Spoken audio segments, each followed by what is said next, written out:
200 میلیگرم. زودتر زودتر.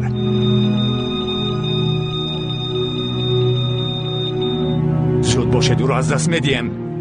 آماده‌ام. دور ایستید. زیاد کنید. 200 میلیگرم. 220 میلیگرم. آماده شوید.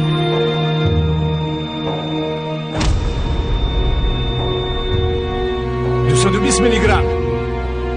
آماده شوید. دور ایستید. باره فکر کرده اید که چرا شهیدان هیچگاه تسلیم نمی شوند؟ برای آنکه آنها با زخمشان زنده می شوند.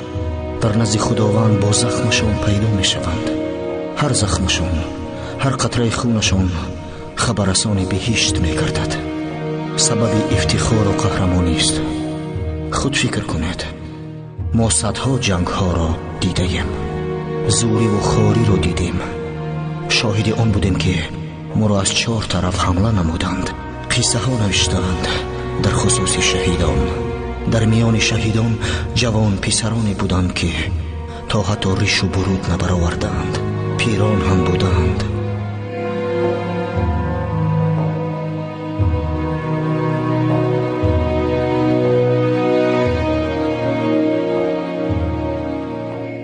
شما حاضر چی رو میبینید؟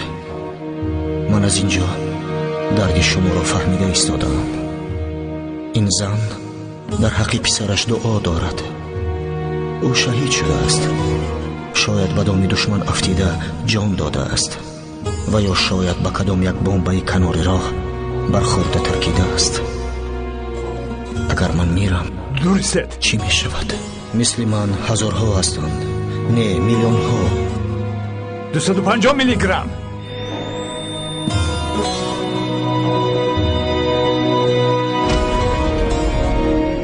ولی من غمگین می شوم تا از دشمنی وطنم قصاص نگیرم. نمی میرم چون که من به این وطن، به این ملت، به این شهیدان وعده دادم که تا دشمنان برای این کارشون پاسخ نگویند آرام نمی گیرم.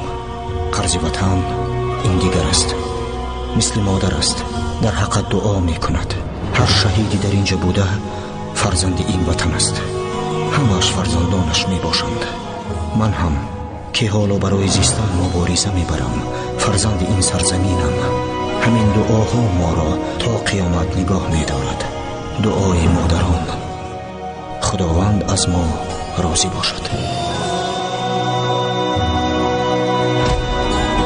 ما او را از دست میدیم. واکنش نیست.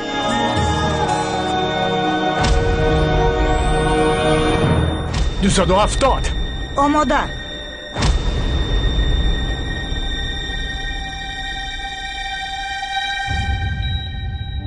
دلش به کار در آمد.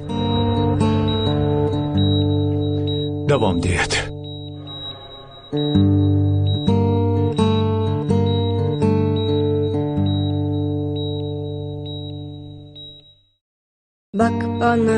Bak bana ne zerre kaldı benden. Sev beni istemem başka senden. ما میدانیم که یوز و دریا شخصانی نزدیکشان را از دست دادند. Ne zerre kaldı. من باشم پدرم را از دست دادم. Sev beni همدردیم را قبول کنید. وطن سلامت باشد. Ama zamanı değil, zaman değil. Gitmenin kendimden sana.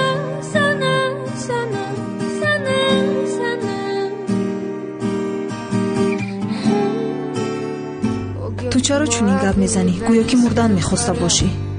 شاید برایم زندگی معنا ندارد. آن برای همین. یوز؟ پروکورور. O gök mavi bense kara. Yolmuşuz aynı dünyaya. Zaman sorarım neden.